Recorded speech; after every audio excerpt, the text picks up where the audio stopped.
Le premier épisode de la saison 8 de Game of Thrones vient tout juste de se terminer, il est 5h09 du matin et j'avoue que je n'arriverai pas à dormir tant que je ne vous aurai pas fait une petite vidéo review. Mais avant de commencer, je dois d'abord vous parler de deux petites choses, alors je vais être très bref, ne vous en faites pas. Je tiens d'abord à vous remercier pour l'accueil que vous avez fait à la précédente vidéo, à cette fameuse vidéo qui parlait donc du leak de l'épisode 1. Elle a engrangé énormément de vues, il y a eu énormément de pouces bleus et en plus beaucoup d'entre vous se sont abonnés, donc merci beaucoup déjà de base. Je suis très content de voir que cette vidéo a vraiment plu. Alors elle a pas plu à tout le monde pour différentes raisons et je comprends très bien pourquoi, mais je tenais vraiment à vous remercier pour toutes ces vues parce que c'est la première fois qu'une vidéo fait autant de vues, tous les pouces bleus, tout ça, vraiment tous les messages, donc un grand merci à vous et je passe tout de suite à ma seconde annonce. La deuxième annonce, c'est tout simplement qu'à partir de maintenant je suis sur la plateforme Utip. Alors Utip, je pense que vous connaissez tous la plateforme, c'est une plateforme qui permet à des gens de regarder des petites pubs gratuitement et ces pubs là en fait elles financent le créateur, donc c'est pas énormissime, c'est 5 centimes ou 4 centimes par pub, mais la plateforme a accepté mon dossier. Alors ça me choque un petit peu parce que je suis un tout petit youtubeur,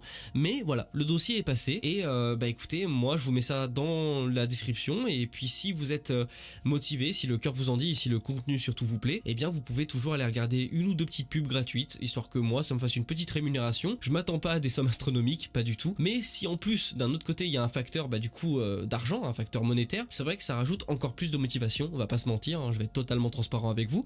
Donc voilà, je vous mets ça dans l'espace description et puis si le cœur vous en dit, encore une fois, je vous laisse aller regarder quelques petites pubs. On passe tout de suite à la review du premier épisode. Ce premier épisode est sous le signe de la réunion. Voilà, on a vu tout le monde se réunir, des gens qui ne se sont pas vus depuis des années, on a vu beaucoup de gens discuter, ça a été vraiment un épisode centré sur ça, mais bon, c'est le premier épisode, il faut bien remettre tous les pions en place, donc en soi ça se comprend. On commence tout de suite la review avec d'abord un nouveau générique. On a le droit à un nouveau générique de Game of Thrones que je trouve très sympa, cette espèce de caméra où on passe dans les combles, dans la crypte de Winterfell, vraiment j'ai trouvé ça très cool, je le trouve très bien foutu, très joli, c'est mon avis. Nouveau générique très sympa. On passe ensuite sur un plan d'un enfant qui court pour assister à l'arrivée donc de Jon et Daenerys et on voit les gens défiler devant les yeux d'Arya. Il y a des espèces de plans où on voit les gens défiler, puis ça fait un plan sur Arya et en gros on devient empathique, en fait on ressent ce que Arya ressent en voyant Jon, l'armée, les dragons. Il y a ce petit plan là qui est assez sympa et d'ailleurs on voit tout de suite que tous les Nordiens n'ont pas du tout confiance en Dany. Daenerys est quand même vachement jugée et d'ailleurs Jon le dit plus tard, les Nordiens sont très méfiants envers les étrangers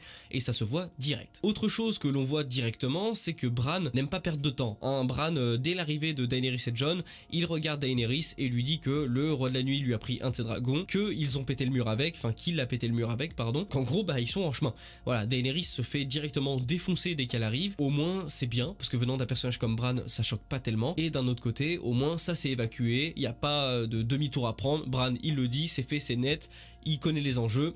Voilà, j'ai trouvé ça très bien fait. On a le droit ensuite à la fameuse réunion avec tout le monde et on a le droit aussi à Lyanna Mormont qui fait un discours à Jon en disant encore une fois que Jon est le roi, pas Daenerys, etc. Jon quant à lui du coup répond avec les arguments qu'on connaît déjà, il veut défendre le Nord à tout prix, il a pas demandé à être roi et il pense sincèrement que Daenerys peut être une bonne reine et de toute façon ils ont besoin d'elle pour vaincre l'armée des morts. Tyrion quant à lui décide de prendre la parole pour défendre aussi Jon mais a le malheur de dire que Cersei va envoyer des troupes et à partir de là c'est la débâcle totale. Tyrion passe pour un abruti littéralement, surtout à nos yeux parce que nous on sait très bien que Cersei ne va pas envoyer de troupes, on s'en doute. Tyrion on le pensait limite un petit peu plus intelligent, j'avoue que j'étais un petit peu déçu à ce niveau là. On a ensuite le droit à la première retrouvaille entre Sansa et Tyrion d'ailleurs qui redit à Sansa que sa sœur est bel et bien enceinte, qu'elle a une raison de se battre et Sansa ne semble pas du tout d'accord et d'ailleurs le laisse sur une phrase terrible où Sansa dit clairement à Tyrion qu'elle pensait que Tyrion était l'homme le plus intelligent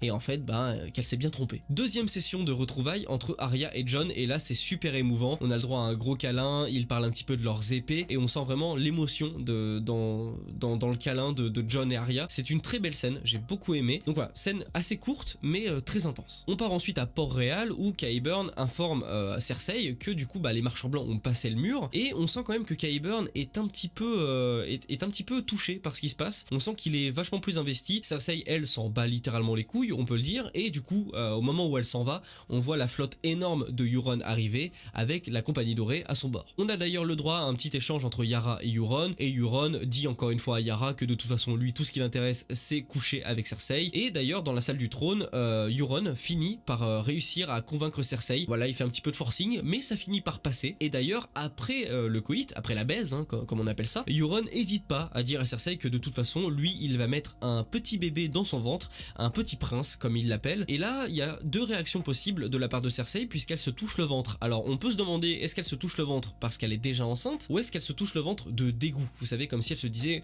c'est hors de question que le mec mette quelque chose dans mon ventre, enfin, surtout pas un bébé, surtout pas de lui. Je pense que c'est plus par dégoût, parce que Euron a vraiment l'air de la dégoûter au maximum, parce que je ne crois pas du tout au fait que Cersei soit enceinte. Là, pour le coup, c'est chacun fait sa propre interprétation, je vous laisse me dire dans les commentaires. Et durant tout ça, on a le droit à l'infiltration de Théon pour sauver Yara, et ça se fait très bien.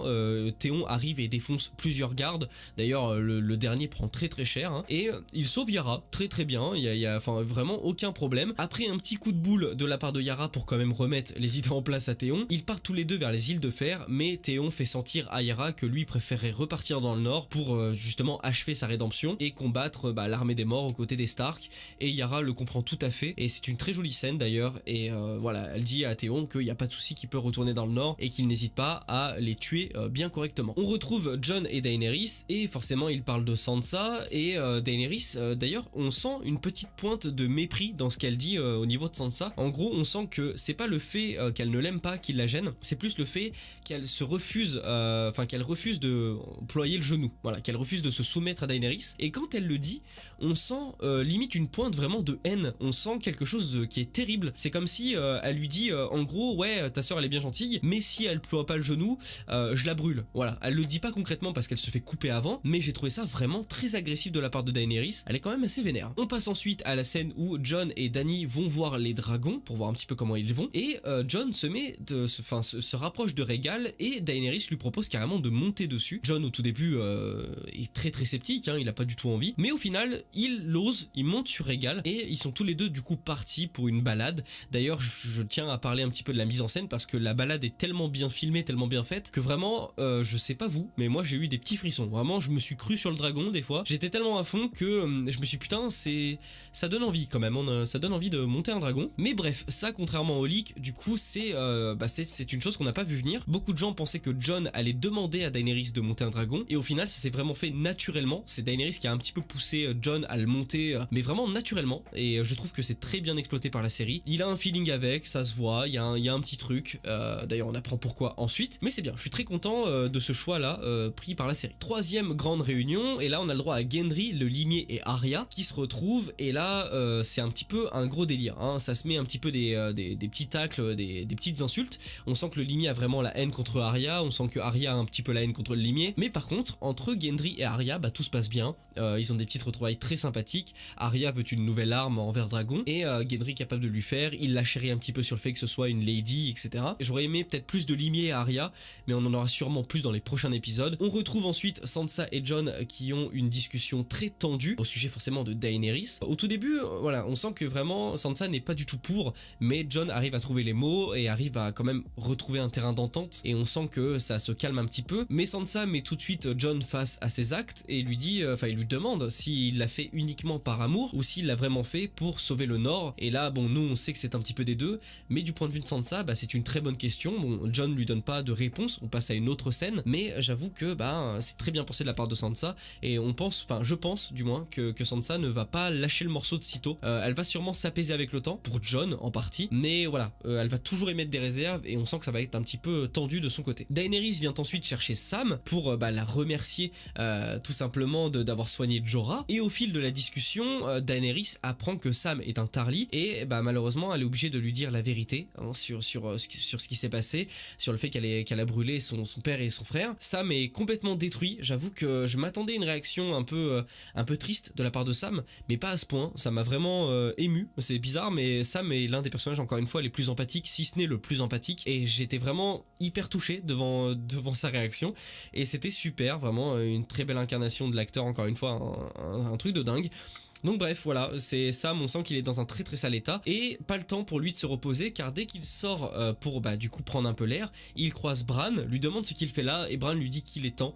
Il est temps de dire la vérité à Jon et donc Sam se met en chemin directement pour la crypte, arrive un petit peu chamboulé, on sent qu'il a vraiment du mal et qu'il a un petit peu la rage envers Daenerys, mais c'est ce qui le pousse, du coup c'est ce qui lui donne la force de dire clairement à Jon ce qu'il est, qui il est, et donc il est Aegon Targaryen. Il lui dit ses véritables origines, il lui dit clairement que c'est lui qui devrait monter sur le trône. C'est là que je trouve que la série a fait un truc de dingue, j'ai adoré cette scène. On sent que Jon est clairement tiraillé entre plein de choses. On sent que Jon, non seulement parce que c'est lui l'héritier, mais en plus parce que du coup il se rend compte que c'est un petit peu une relation incestueuse qu'il a quand même avec Daenerys, mais aussi il se demande s'il doit le dire ou pas le dire. Vraiment, cette scène est tellement bien tournée que j'ai vraiment eu l'impression d'avoir quelqu'un de complètement perdu et non pas juste quelqu'un qui s'est dit non moi je vais pas le dire, je le garde pour moi, ou alors quelqu'un qui dit ah c'est cool, c'est moi le roi.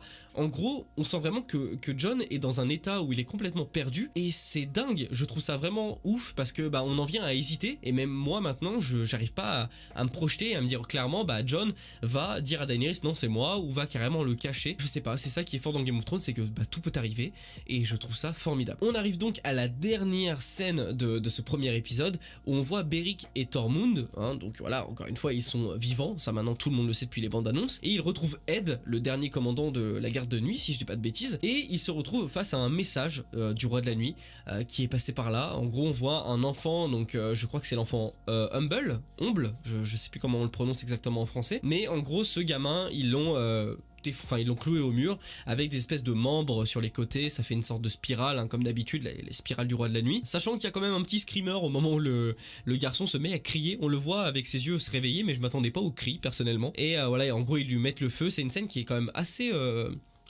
rude, enfin quand je dis rude, voilà, ça choque pas non plus, on n'est pas en train d'être complètement choqué devant l'écran, mais voilà, les voir mettre le feu à un enfant et l'entendre crier et tout, c'est toujours quand même un petit truc assez costaud. Et c'est vrai que je trouve que c'est là où on voit que la série va vraiment jusqu'au bout des choses, quoi. C'est le roi de la nuit, il s'en bat les couilles, il a pas de pitié. Et donc après cette scène avec le petit message du roi de la nuit comme on aime bien, on retourne à Winterfell et là on voit l'arrivée de Jaime. Carrément, Jaime est arrivé à Winterfell et lorsqu'il se retourne, il voit Bran sur sa chaise et l'épisode se clôture là-dessus. Une scène énormissime, vraiment cette scène de fin est incroyable. Il y a plein de scénarios, je me demande vraiment ce qu'ils vont se dire. C'est juste incroyable, j'ai plein de théories qui partent dans ma tête et je trouve ça tellement bien que l'épisode se clôture là-dessus. Je ne m'attendais pas à voir Jaime arriver à Winterfell en fin d'épisode et au final, bonne surprise, le mec est là, à voir un peu ce que ça va donner avec Tyrion, avec tout ça. Est-ce que lui il a prévu de ramener une armée, est-ce qu'il est déjà passé quelque part récupérer une armée, sachant que du coup on a aussi des nouvelles de Bronn, son fameux acolyte. Je place ça vite fait en fin d'épisode. En gros, Bronn maintenant est chargé de tuer Tyrion et Jaime. Cersei lui a clairement dit, Qyburn a transmis le message de Cersei comme quoi Cersei, elle, ferait tout son possible, lui donnerait son château et sa femme et tout ça. Donc il a accepté, on voit bien qu'il accepte à la fin, mais est-ce qu'il va vraiment accepter jusqu'à la fin? C'est un petit peu...